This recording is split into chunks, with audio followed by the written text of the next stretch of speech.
Good evening, everyone. This is Coach A, and I'm coming in live from Decaf Coffee Republic. You're joining me for Coaching Tuesday. This is Kapehan night, and tonight I want to welcome our on-floor guests. Okay, we have certified life coaches in the house. We have new guests and we have returning guests. Magandang gabi. Thank you for joining us. Tonight, we've started like around 7:35 and we kind of extend with our offline discussions because for tonight, I'm so excited that we're going to be talking about something that is close to many people's heart. We're going to be talking about failure. Okay, many are interested about success. Okay, but many are also failing to meet the success because failure continue to lingers on. And tonight, I'm gonna dive into the kind of failure where you're still stuck in it because of the shame and blame. Okay, so if you are a person who is coming in from a position wherein there happens to be a series of failures in your life and you kind of having this kind of blaming yourself or blaming other people and you feel so shameful because parang hindi ka na nakakaahon, okay, sa failure mo. So one failure after another failure. Tonight is the night for you. I am Coach A. I'm a certified life coach and there are two things that I primarily do as a life coach. Number one, I empower people to be mentally fit so you can stay alive and live beautifully. I also do life coaching certification program here in the Philippines in behalf of the Life Coach Training Institute that is based in Dallas, Texas, USA. So if, okay, you are from Region 7, Cebu City, we will be there next week, April 27 and 28. We're doing the certification class and we're breaking ground for Region 7. So if you're still available, if you are still contemplating, if you're still thinking, is this profession for me? Is this the right time for me to get certified? Please get in touch with our operations manager, Coach Rizal, 0917-586-1661. She's been doing, by the way, I just want to honor Coach Rizal for doing a great job. Okay, for those of you coaches, okay, and for those of you incoming coaches, most of you, the first face of the institute na nakikita ninyo is si Coach Rizal. The first voice na naririnig ninyo ay si Coach Rizal. So sanay na siyang makinig sa mga kwento ng buhay, okay, sa mga doubts, okay, and most of you who have a lot of questions because what we're doing here is a face-to-face certification class, an international class, and that is not so common because normally when you do life coaching certification, you do it online, okay, or if you do it face-to-face, you're getting a local certification. What we offer here is a face-to-face with an international certification. So for those of you who wanted to know more, that my talk tonight is not for that, but we invite you to look into our profession.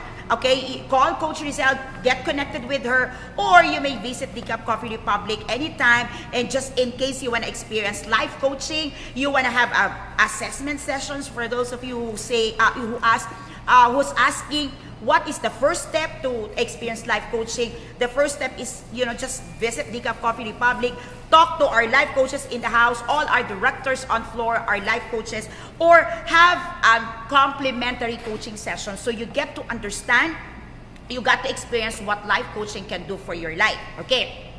Another thing that I started doing very recently is to really extend my service, okay, to extend my range, okay, in helping certified life coaches not only in the Philippines but globally. So if you are a certified life coach, not only from the Life Coach Training Institute, but you are a certified life coach globally and you're looking for support, you're looking for assistance, how to begin with your coaching profession, Coach A at your service. Okay, I'm doing Monday with Coach A. I'm going live every Monday 4 o'clock, and what I do with that talk is I share with you really the things that I've been doing from the beginning of my coaching profession.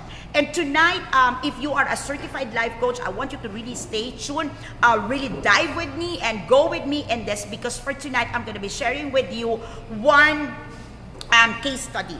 Okay, most of our clients, based on my experience, most of the clients would come to us coming from a state of failure. All right, barely do clients connect with us and say, I am very, very successful. I want to double my success. Most of the time, coaches, would you agree? Most of the time, people would come to us because they are sensing a state in their lives and they call it, I'm a failure. I don't know about you. You met people that would say, I'm a failure, I'm a mess. My life is a mess. I'm a failure. Nobody believes in me. I am rejected. Do you know somebody like that? At tahimik silang lahat. May tao po dito. Subukan lang po natin. Can we have a hand? May tao po. Okay? It's just that. Okay? If you're watching online right now, this is my challenge. Alright? For you to really experience this talk fully, okay? I want to do something because this is like a Holy Week. Okay? And tomorrow is our last day of operation. Okay, we will be on a holiday break. Okay, excited kaming lahat. We will be on holiday break from Thursday to Saturday. We will be back on Sunday. So we will be taking, excited din ang mga crew namin. We will be taking a break. Tama ba? Thursday, Friday, Saturday. It's gonna be like a 3 days break. And most of the time, when we go through the Holy Week, okay, the season, this is the time that we have these moments with ourselves and with our Creator. This is the moment that we just don't meditate, but we reconnect with our divine Creator, and we start really the moment of yung journey natin. Di ba pag Holy Week, we journey with really understanding what went wrong with our life, where we are headed, no? Parang next to Christmas. Pag Christmas kasi mga New Year's resolution, but really during Holy Week, talagang tayo ay nagninilay-nilay. Alright? So regardless of your religion, I believe the holidays will bring us to a state and a moment and really an opportunity. We will have an opportunity to have a me moment and a moment to recalibrate, to rethink, and to ponder about our lives. And what I'm going to do, I wanted to do tonight, is really dive into, alright, the state wherein many of us is having a difficulty to bounce back, and that is bouncing back from failure. Okay, if you are watching online, okay, you can comment below your questions, but if you find it so private, you can message me privately after the talk and I'll respond to you. But what I really wanted to do is to do a kind of group coaching with you right now where you can learn how to bounce back from your failure. So, do we have a message online, Coach Rog? Okay, so hindi ko alam kung may message ba akong babasahin o wala akong babasahin, Coach Rog. Okay. Sino siya? Si Coach K? Coach K Sabala. Okay, hindi ko na babasahin pero thank you for watching and joining me. Nahiya ulit ako sa message niya. So, hindi ko makuha, sabi niya, you look so light. Okay, so parang ilaw ba tayo? I got your point. Joke lang, Coach K, I love you. Sabi nito, alam mo, para ba akong Miralco ngayon, Coach K? I love you, I miss you. Alright, so, let's really, okay, take a moment to remember, well, if you don't have it, I want you to remember it so you can process it and share it with other people. But if you have it right now, I want you to really embrace it, okay, and accept, and as you remember one failure in your life that you believe should have not been a failure kung meron lang talagang nakisama at tumulong sa'yo. Vicky Te, I miss you. Okay, hi sis, I miss you. Coach Jendy, we look forward having you one of these days on floor. Okay, failure is a fact of life. Would you agree? Yes. Okay, but would you agree with me also that failure, okay, turned upside down, okay, can be a key element in building our confidence? All right? If we're able to handle our failure at the end of the day, at the end of the process, we will be more confident not only to face another failure, but really to face things in life in such a way that we are confident that every challenges, okay, is something that we can handle. Merong ganong failure sa buhay, na pag napaglabanan mo na, like you feel, kung eto kinaya ko, ano pa ang hindi ko kayang kayanin? Or ano pa ang hindi ko makakaya in the future? Do you have like that? Yes. Can you connect, coaches? Yes. Yes? Meron kayong ganon? Yung, kaya ko na to eh. Eh, di ba? There are failures, there are experiences in life that when we look back, we feel like, if that thing I'm able to pass through, if that thing I'm able to break through, how much more this one? How else? What else? Ano pa ba ang pwedeng mangyari sa buhay ko na hindi ko kakayanin? Do you have cases like that? Yes. Okay, now, While failure may build or always build confidence in us in facing challenges and trials once it's over, unfortunately, okay, failure, okay, have with itself also a lot of consequences. Tangible at times, okay? Coach Limuel, who's back in the country, okay? He missed you, okay? Hello, magandang gabi. Thank you for joining us online, Coach Limuel. All right. Tangible. What are the tangible elements of failures that many of us go through whenever it hits us?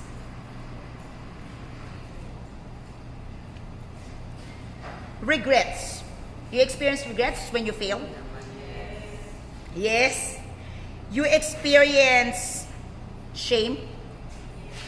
You experience blame.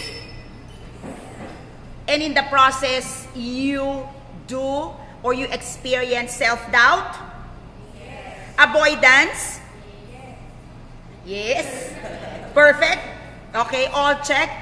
And at a certain point in time, you feel less of who you are. Yes. Can you connect? Yes. Okay. Now, I'm going to share with you couple of experiences that is common. Maybe your share would be different, your experience would be different, but I believe you can connect. All right. In a corporate world, many of us can connect with politics. Yeah, politics. Like you've been doing your share, you've been doing what you need to do. Okay, you've been a very good employee, you've been diligent, you kind of give all the best that you could. Unfortunately, office politics would come in and you've been missing out the promotion that is due you, that you deserve. Or some people can just bully you and put the blame on you. Or some people can just grab a credit from you, and what you get is you failed and they win and nobody supports you. Can you connect? Extreme cases, okay? Coach Mel from Cebu, okay? We miss you and we're looking forward to have a very beautiful moment. Hindi ko talaga mabasa. Okay, sige, maraming salamat. I'm so excited for tonight's talk. That's why, okay. I have one person, okay, no mention. I know you're watching now, sis, okay. Done everything she could, be the best, got promoted, okay. Debbie, hi, Debbie, thank you for watching. Si Debbie nanonood. She started, alam niyo yung you started from the rank and file, and because you are performing, you get promoted. Okay, you got the salary, you got the accolades, and you're there. Okay, nothing is wrong, everything is well. Okay, and here's a change in management. Or in the BPO, you were sent to another team, and that team seems to be so envious of you. Or the new management simply don't recognize what you have done for the company way before they enter the company. Then you were subjected to evaluation, performance evaluation. And for some reason, for some fate, unfaithful one, all right, you needed to leave. Kinausap ka. It's either you give a resignation or they will terminate you because of your performance. And what do you say? It's kind of unfair. Okay. Your story might be different, but I know you can relate that at a certain point in time, there are misjudgment in the corporate world. There are unfairness, all right? Somebody got your merit and somebody got the salary increase that you deserve. Somebody messed up on things and then it happens to be your failure and eventually ikaw na yung sumasalo. Can you connect? O masasarap lahat ng kumpanya ninyo? Masakit na kaya tahimik, okay? In a relationship, You might be in a position where you've been trying to be the best wife you could be, the best husband you could be, but the next thing you know, you are being replaced. Or you've been in a relationship for 5 years, decades, and you're waiting for the engagement ring, and the next thing you know, he is engaged with someone else. And you ask, why? Why? I don't deserve this. Why? I've done, you know, what I'm trying to picture to you are failures in life brought by, in your mind, by other people, caused by other people. Can you connect with me? Or you toiled on your business. Everything is okay, everything is working, except that yung partner mo ninakawan ka. Your partner just took everything away and you're like left on utang and payables. Can you connect? Aray, okay. So, I'm trying to paint a picture of failure where while you wanted to move on and say, move on na tayo, but you're telling people, paano ko mag-move on because there are things unresolved. The problem with these failures is that in your mind, in your heart, in your inner being, you know that it's not all about you. It's like there are things that not in your hands.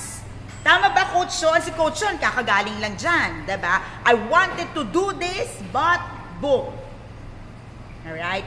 And many of us will just stand and I'm okay, I'm moving on, but truth of the matter, you are heavily laden and wounded. Can you connect with me? Yes. And because of this, you experience anger and madness towards and against people. Yes? Coach Sherry, connect daw. Oo, connect tayo dyan, Coach. Okay, now. And what is unfortunate, when we share with people this kind of emotion, this is what we get. Hayaan mo na yun. Ipagpasa Diyos na lang natin. Hayaan mo na yun. Okay? Greater things will come. Okay? Let it pass. Okay? While they be well-meaning people, the truth is, it's not helping us to heal. Can you agree with me? If you're watching, please give me some emoji, okay? And tell me if you can connect. Connect? Okay. Maraming heart. Okay, now. Coaches, most of the time, when we hear our clients really ranting, sharing all these things, let's be honest, at a certain point in time, we fail to realize the deep-seated walls or pain that they're experiencing. Yes? And if you are not a coach, but you are the one ministering, you are the one talking to someone, counseling, or really comforting that person, you would agree with me that one of our failure is to honor the emotions. Sabi ni Coach K, #triggered. Hindi ka nag-iisa, sister. Hindi ka din daw nag-iisa, sabi ni Coach Candy, may triggered din dito. That's why I am very, very clear at the beginning of my talk. I will be able and I am willing to process you offline directly after my talk. Okay? So if you are watching, even if you are not a life coach, if you are not within our community, if you are watching this for the first time and #triggered, just message Coach A, ipaprocess ko po kayo for free. I love you all. Coach K, sabay tayo mamaya. Okay, now. Okay, Maritesting. Okay, relate match. Okay, Marites. Okay, so one thing we really miss is to honor the emotions. And maybe you are the person going through that. And you miss to honor your feelings. When you say, okay na yon, mapapalitan naman yung trabaho, okay na yon, nasa iba na akong work. It's okay, let it be. I'll get another one. It's okay, let it be. I'll be better. It's okay, God will bless me. While, okay, your positive thinking and positive declarations could help, it is very important that you honor your emotions. Take it from me. Yeah. Like, accept your emotion. You deserve it. Like coaches, what we do is to permit. We are permission granter and we permit our clients to feel the emotions. Kung galit ka, if you feel mad, then be mad. If you anger, then be anger. You feel the anger. Okay? And you just acknowledge it. I feel mad. Because many times, the reason why it's like boiling, you feel boiling inside, it's because you don't want to accept the emotions. Now, here's the thing. Accepting the emotions, naming the emotion, expressing the emotion doesn't mean you will be arrogant, prideful, and violent. What I'm saying is it will help in our healing process that we acknowledge I am hurt. That we acknowledge I feel dented. That we acknowledge and say, this one really hits me. I am disappointed with myself. I am disappointed with the way I decided, or I feel stupid. For many of you would feel that. But really, that word, I tell people, do you really mean it? That you really think you're stupid? I believe you don't mean it. But what is that feeling that you feel that you associate with being stupid? I want to challenge you with that. Now, the second part, okay, after you honor your feelings, this is the second part. Okay, this is gonna hurt a little bit. This is a little bit hurtful, okay? A little bit. Konti pa lang yun. Alright? So as you honor your feelings, the second one is here, okay? Taking the time to identify the pieces, the parts of the story, and how you will tell your story. Because most of the time, the way you tell the story, alright, you tell the story in a way that it is eroding your own resiliency. You are the one eroding yourself, eroding your sanity, eroding your respect for yourself. Like, you are sharing so much of the pain, and in the process, you are the one degrading yourself. You are unjustly terminated from work, and you would say, I should have done better in this report. I should have, like, hear the details of your story. Okay. Are you getting this? You will never be able to bounce back if the way you narrate story, okay, is the way you relate the story is degrading your very own self. Coach Sherry said, honor emotion dyan. Because, she said, okay, Coach Sherry said, dyan nang gagaling yung anxiety. Correct. Sabi niya, dyan nang gagaling ang anxiety ko pag di ko nalalabas yung hurt. I'm actually going to say that. Because if you don't honor your emotions will really find its way, alright, to be noticed. Okay. Pansinin mo ko, masakit. Hindi masakit. Okay lang yan. Laban tayo. Yeah, it's okay to fight. But have you noticed, have you acknowledged, have you honored your own emotions? You'll never be able to bounce back if you don't learn the details of the story. And what are the details of the stories? Your share, their share, maybe nobody share. It just happened. Remember those people who lost their family in a tragedy, and you keep blaming yourself. I should have been there. I could have done something. Really? Like, hear the way you tell the story.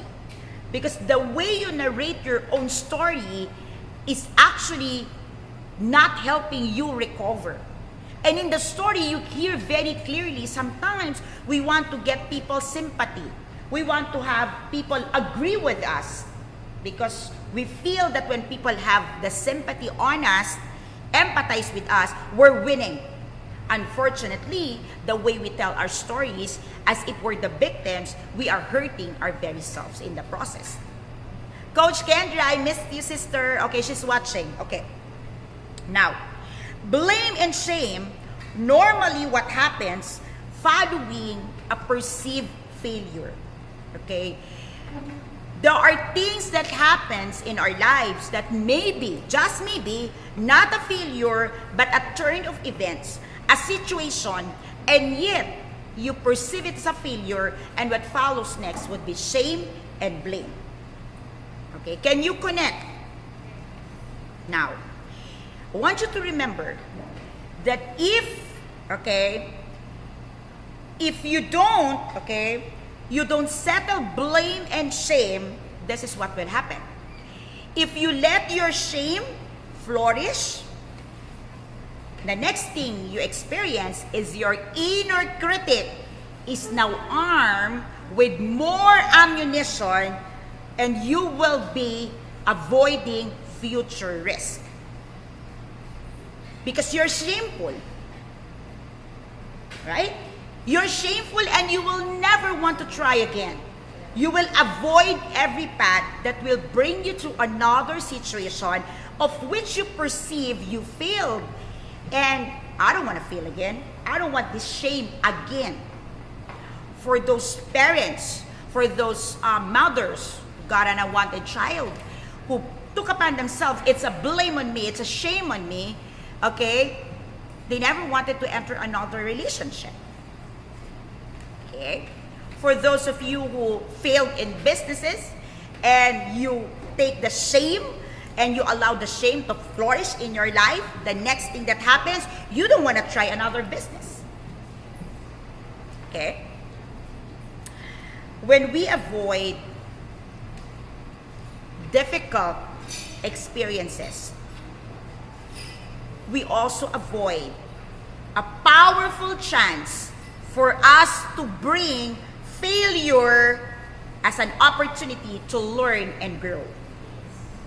It is us who's blocking it because of we allowing the shame to grow and allowing our inner critic to take hold of the whole situation. Point number 2, if you allow blame to flourish, okay, this is what will happen. We don't gain the understanding of our parts. In every situation, we have a part, we have a role to play. But the moment you take on like blaming other people for what is the perceived failure, all of which is attributed to other people, and we miss to have a lens for our own share of the failure. Can you connect? And you know what's happened with this? We miss the opportunity to develop self-awareness. Remember, self-awareness gives us the leverage to learn and allow us to have the opportunity to be stimulated, okay, for higher level of confidence. That's what happened. If we do not want to take on any part of it because we are blaming others of the case or the situations, we are shortchanging ourselves with the opportunity and the ability and the capacity to be aware of who we are, the things that we need to improve on. Can you connect with me?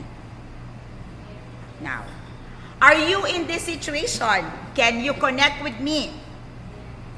Do you want to get out of this mess? And you are also quiet. Yes? Okay. I'm going to give you 3 goals. If you are in this situation, I want to work with you, all right? If you are watching online and you want to get unstuck from this, I'm going to share with you 3 goals, okay, that we can work on as a project, that you can work on as a project for yourself and get out and bounce back from this. Goal number 1, look into this, okay? Goal number 1 is come out, okay, with an opportunity, the chance, an avenue to honor the truth about your experience. Like, for once in your life, make it a goal to have a clear picture of your experience. What is really the experience? How did things transpire in the past? Like, do you really have a share? What is your share? Was it really office politics? Or you missed on something? Was it just your husband cheating on you? Or you cheating first before your husband did?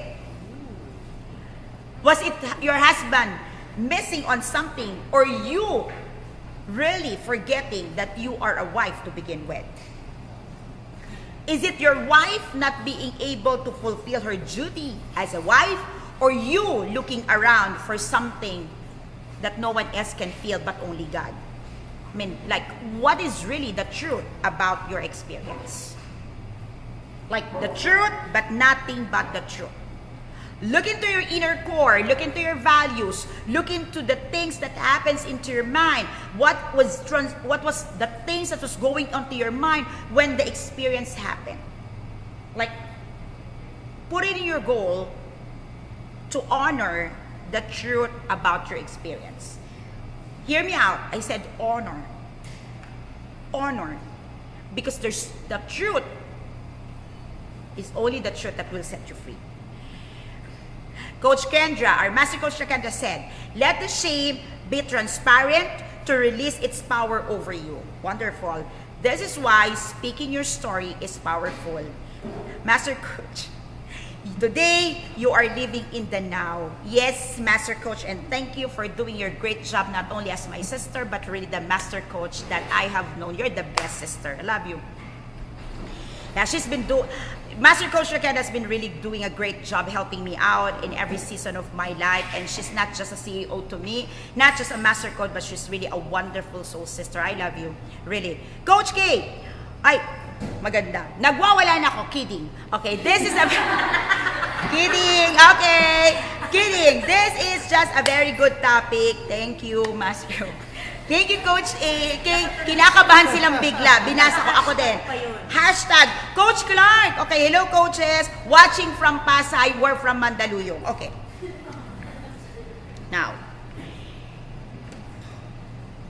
if you are working with someone that is going through tough times, recovering from failure, all you needed to do, remember this, is to support that person towards the goal of understanding, accepting, and operating in the truth of the situation. Many times in our desire to comfort the person, we sugarcoat the truth.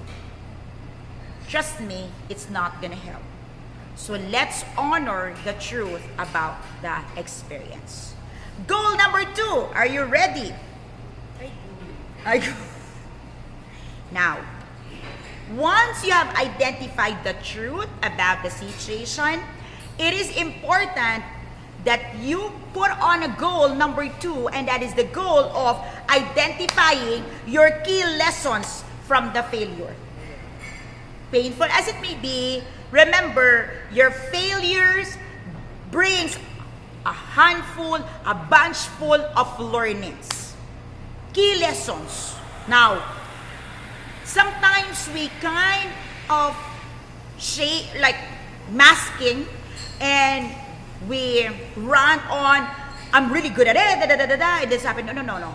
When I say key lessons, like be intentional, like what the situations really brought to you.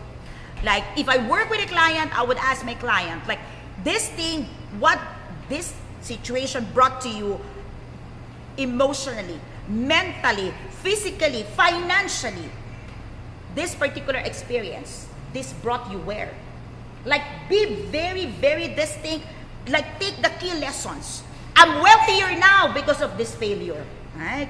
I'm prettier now because of this failure. That's physical. Like, I'm stronger now emotionally because of this failure. Like, take the key lessons and really name it, identify it, and really hold to the truth of that lessons. In the process, give yourself really a big pat. Hello, self. Great. Good job. I mean, really. Okay. Goal number 3.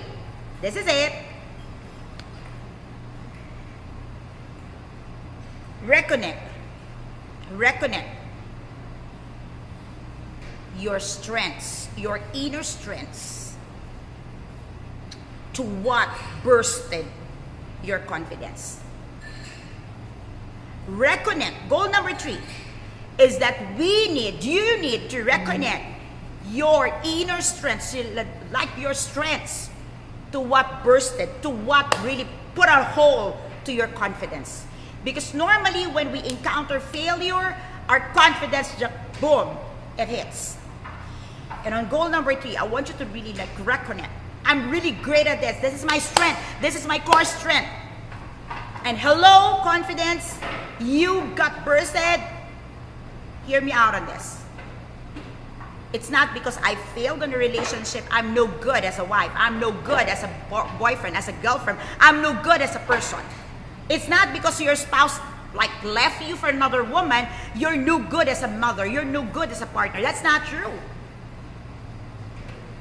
At the end of the day, this boils down to your self-love. But like when we talk about self-love, how do you really put this into action? And on goal number 3, from the failure, I want you to really like look into your strengths. Because most of the time when you fail, you forget that to begin with, you're strong enough to be faced with this failure. Hey? You're strong enough, and most of the time you miss it. And on goal number 3, I want you to like really reconnect it. My strengths and the confidence I lost. My strengths and the confidence that was taken away from me. My strength and my identity and integrity that was stolen from me. My strengths versus the truth about who I am. You know yourself. And no failure, no amount of failure, no amount of lapses can change who you are. Failures are there and will always be there. This thing called failure is a fact of life. But remember, the way we tell our story of failures, the way we see the truth about it, the way we connect our strengths with it, and the way we indeed identify the key lessons will allow us to turn our failures to the biggest success we can ever have, because we have accepted that from failure turned upside down, the best version of ourselves will simply emerge. Success is an emergent of greater things, and greater things comes from failure if only we can honor our experience, we can learn from it, and we can accept that despite the failure, we are the same person created with purpose, with strengths and gift, and we are made to overcome. Good night, everyone. This is Coach A. I'll see you next week. Thank you for watching. Share with us your experience and your lessons for tonight. Bye-bye.